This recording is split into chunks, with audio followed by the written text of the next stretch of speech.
Goed dat je luistert naar een nieuwe aflevering van Paul de Vries vanuit de podcaststudio in Ede met de missie de online automotive beter te maken. Dit doet Paul met de volgende partners met dezelfde missie: Marktplaats, Coldrip, Carmen Automotive BDC, Vindio, Used Car Controller en tweedehands.be. Hey, welkom allemaal bij een nieuwe aflevering van onze podcast met de missie de online automotive beter maken. En vandaag hebben we te gast Wilhelm Ruppert, de CEO van Automedia. En ondanks dat Wilhelm best Nederlands verstaat, gaan we het gesprek voeren in het Engels. Wilhelm, thank you for coming here to our studios in Ede. Thank you very much, Paul, for inviting me. Of course. And can you introduce yourself and your company to our Dutch and Belgium audience? Yes, I will. We started Automedia in 1987. I'm the founder and owner of Automedia to help dealers to push their used car inventory by using innovative digital products. My personal background is digital print. So I came up with the idea to produce car brochures, used car brochures that can be produced within 24 hours, and that can be used to take home for somebody who wants to take a decision and have a look at different cars. But that was before the internet, right? That was before the internet, and but that was the first step to take the car, to depict the car in the digital form, then on paper. And then we moved on to the internet as mobile.de and Autoscout came about in Germany. We discussed with them, and we had large dealers that were using our printed products, and we were asked if we could make a connection to these platforms. So that's how we got into the classified space, and then we moved on from there. And we increased the scope of our software to manage the inventory and to feed the products into all kinds of systems and platforms that came about later. Okay, so you started the company to help dealers with their paper price leaflets, right? Yes. How does that work? Because you told me in our first conversation that you actually had a system back in the 80s where you actually know how many manual clicks the car has or how many visitors the car has, and that you actually know from statistics where the cars belong. Yes, it was already very analog at that time. Everything was happening on site, in the dealer lot. So we produced these leaflets that were put onto the side windows of the car so that the visitors of the lot could access them at any time of the day, even after hours. And then they were numbered. So that the sales guys that go after hours, he goes around the lot and he can see how many cars have been gone, because the number that's in front is the first number of the left cards. And then we entered the data into the software that we use to produce those cards. And then we get statistics. We can see how many cars were taken. So those were the click rates, analog click rates. And you could see how many clicks or how many cards were taken in the different places, in the different areas of the dealership, of the lot. And you back or in front or in the middle, whatever. And you could also see when the prices have changed, there would be an increase in take rates, and you could see that if you move a car from a place where there is no take rates at all, then if you move it to a place that is more accessible, easier to access, that you could the car would be selling quicker. So there was really it was basically a preview into what you can do today with analytics on websites. But it makes so much sense because my wife has a shop in old furniture, etc. And when we have a piece of furniture too long, we change the location in the shop. Yes. Only change the location in the shop, and then within a week it's gone. Yes. And it's working with furniture. It's also working still with cars, right? Absolutely. Yeah. So you mentioned in your introduction, you were the first partner of Mobile, of Autoscout, to feed them with inventory feeds, right? One of the first, yes. Yeah. From our perspective, if we look into the German market, big car market, biggest market in in Europe by far.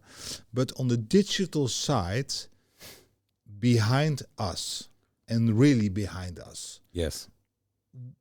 How does that happen? I wish I knew. Then I would change it. Yeah. It's a mentality question. German mentality is to control everything, to be in control of everything. So that automatically means you're afraid of innovation because there could be something unexpected happen. Yeah. And that slows everything down. So we are not innovative in the digital space. No, but that I can imagine, because we are working with some and German dealers, etc. They want to know everything. They want to know the comma, they want to know the dot, they want to know everything. It's sometimes very difficult to work with. But if you're looking to the German customer is working with Amazon, with Facebook, with LinkedIn, etc. The German customer is already there. Yes. So there is no behind there. No, absolutely only not. The companies. Yes, it's that means that they're not customer centric. They don't think customer centric. No. You see, that's the reason why we are where we're at.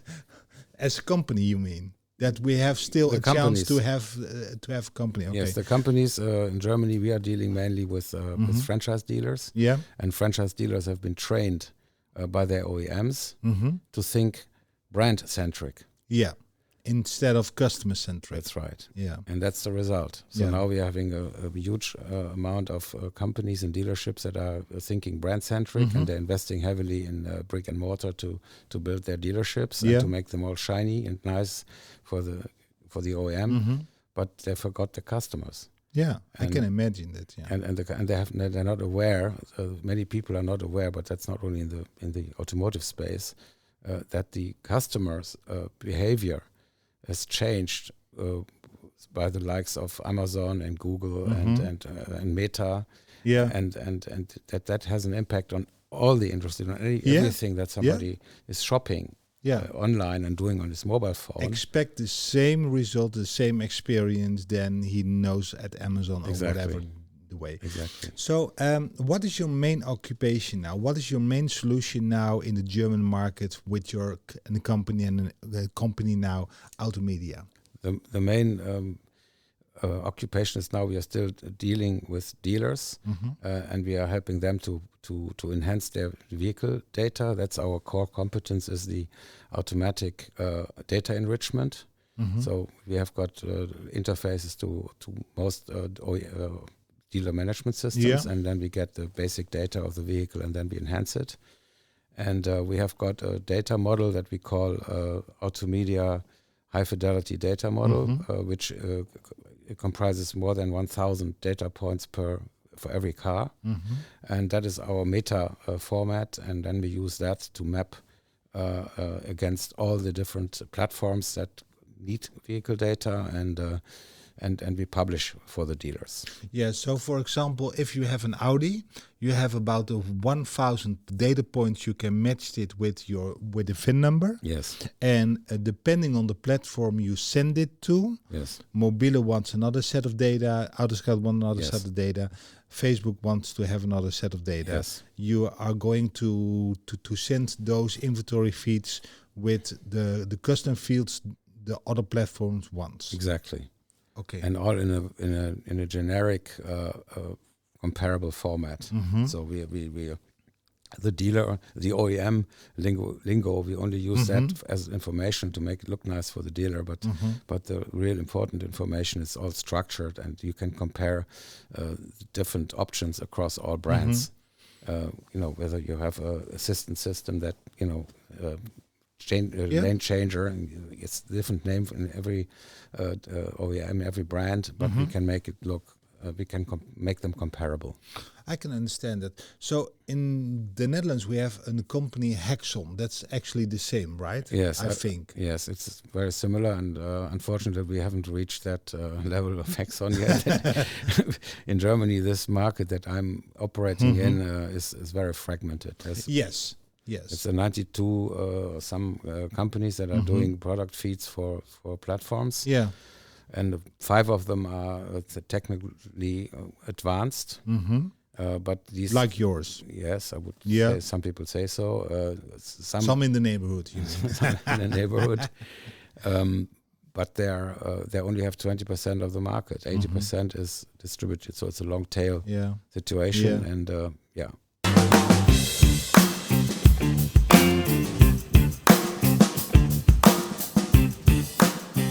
Steeds meer collega's gebruiken Used Car Controller. Taxeren, calculeren, publiceren of auto's verhandelen met je persoonlijke handelsplatform? Met 1 abonnement geeft Used Car Controller je controle over alle kritische gebruikte autoprocessen. Zo maakt Used Car Controller je tot sterkste in je vak. Vindio is de merkonafhankelijke automotive partner. Vindio is er voor uw klanten en u. Zo kunt u zorgeloos ondernemen en uw rendement verbeteren. Uw online leads opvolgen binnen 30 seconden? Dat kan met CallDrip. Vraag direct een demo aan.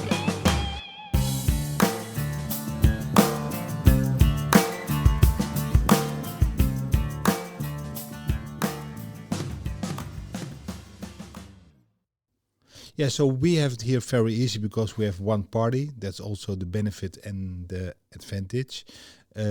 So that's why we have a lot of portals here, because we make it easy to start a portal. yes, On the other hand, nobody cares about the 105th portal. yes, Because the dominant players are the 4 biggest one to compare the market, but that's the Dutch market. But when you change the VDP with all those enrichments, you send it over to the VDP page as well from the dealer, right?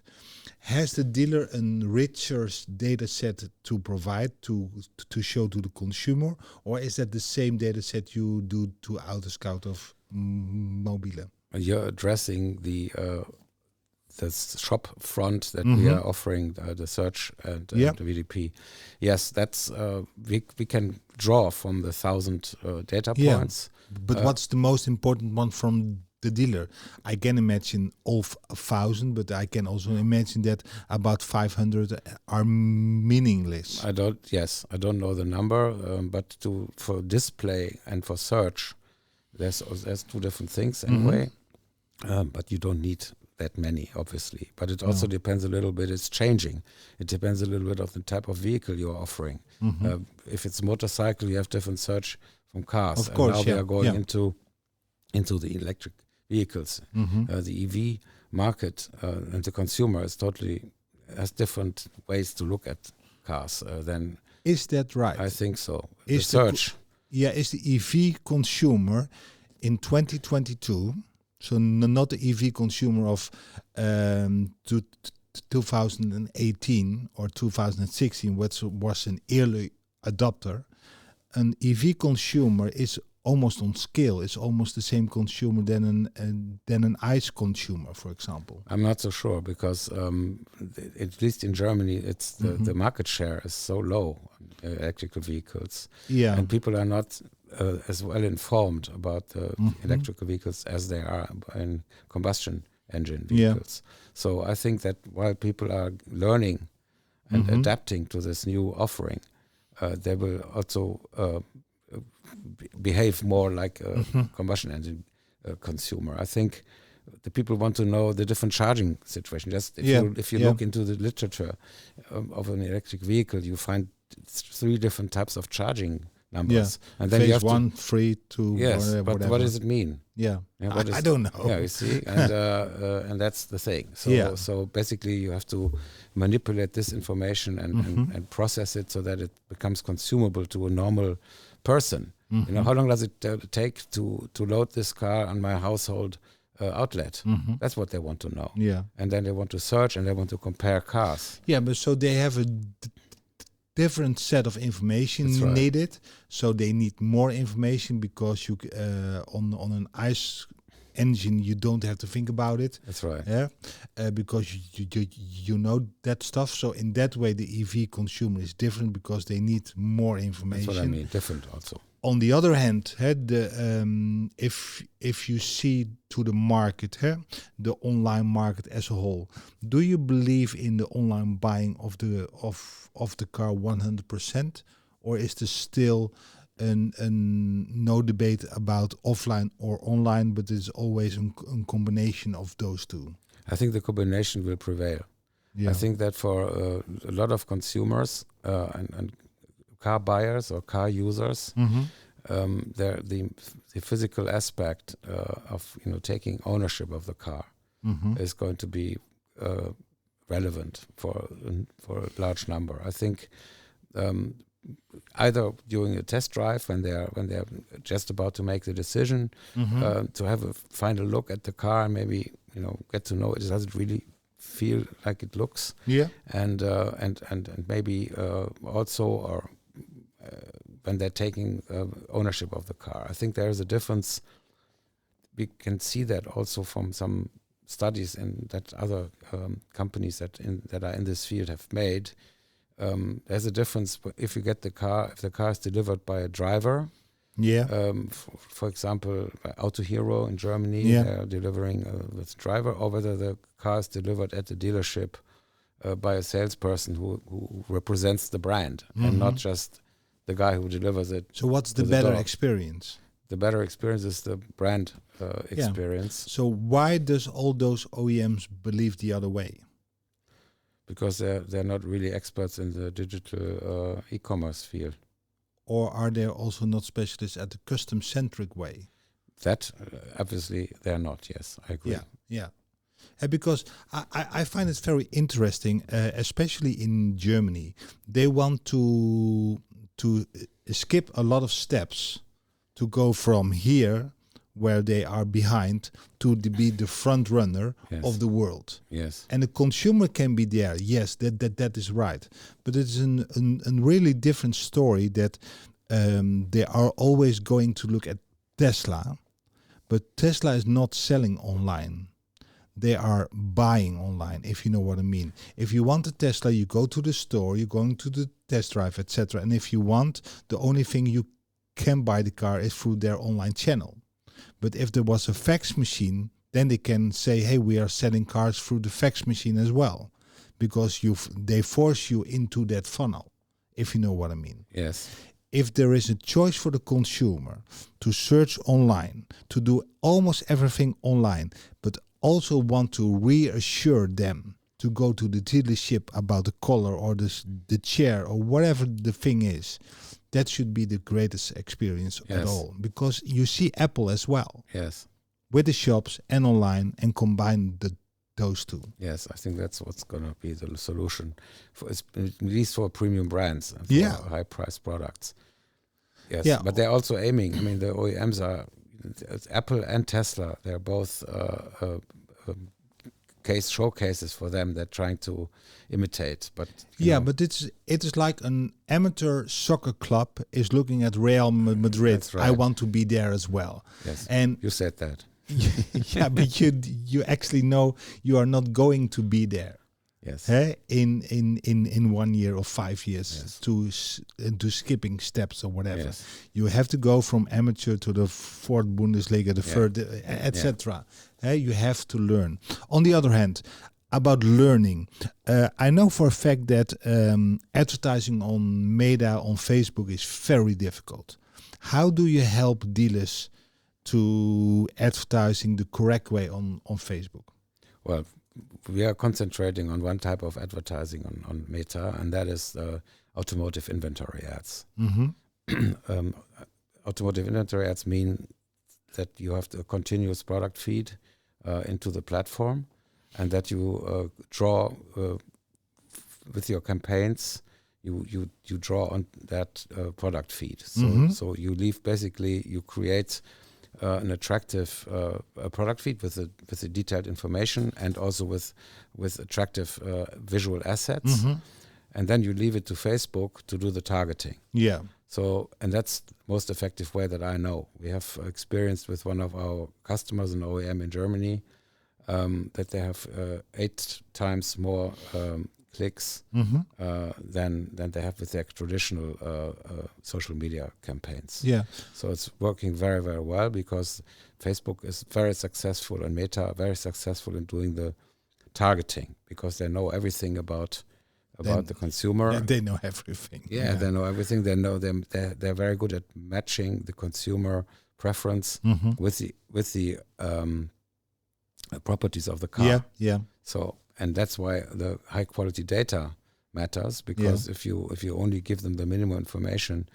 they don't display all the information that they get about the car, but they know this person is always looking for a car with a foldable rear seat. Yeah. So even though it's not displayed in the vehicle description, they are going to show it. Exactly. Yeah. So that's how we help the dealers, because they can use our services to put the product feed into a meta, and we can also do the inventory ad campaigns for them. So our experience in the Netherlands about Facebook, it is a very good driver of leads, of engagement, but the quality of the leads is always behind. Is that your same experience in Germany as well?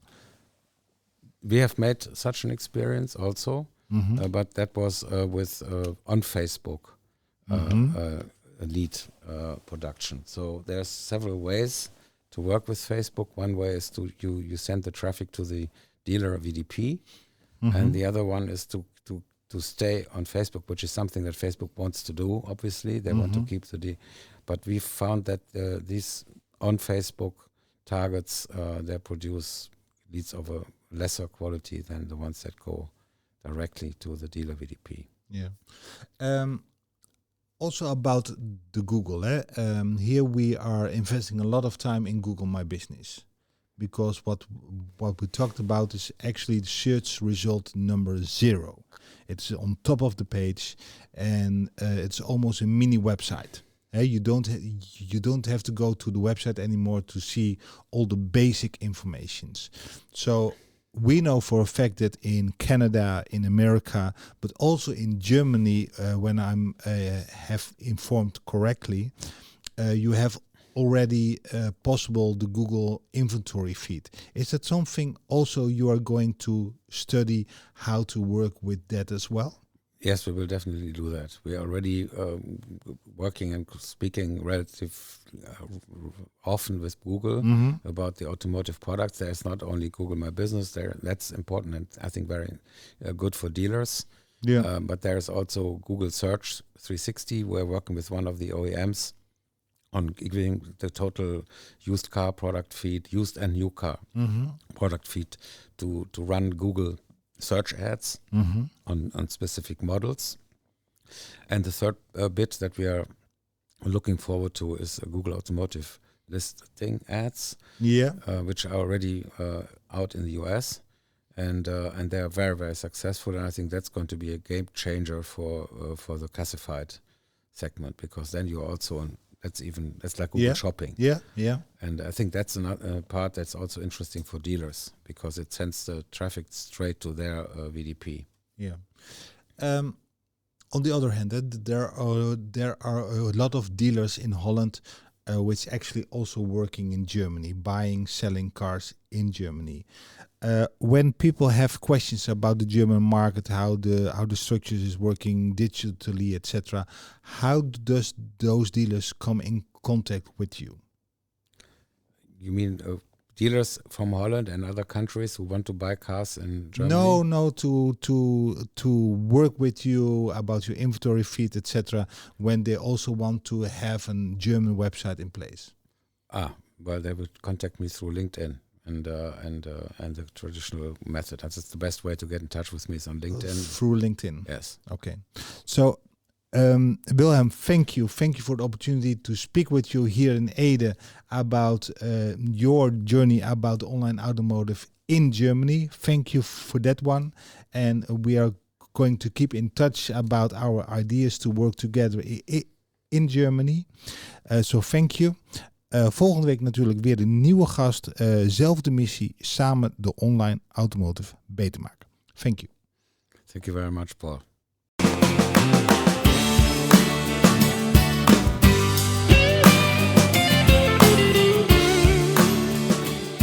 Dank u wel voor het luisteren naar de DCDW-podcast van Paul de Vries met de missie om de online automotive beter te maken. Vond u deze podcast interessant? Abonneer dan meteen via Spotify, Soundcloud of iTunes en deel deze podcast via LinkedIn met uw netwerk. De DCDW-podcast van Paul de Vries wordt mede mogelijk gemaakt door de volgende partners: Marktplaats, Coldrip, Carmen Automotive BDC, Vindio, Used Car Controller en tweedehands.be.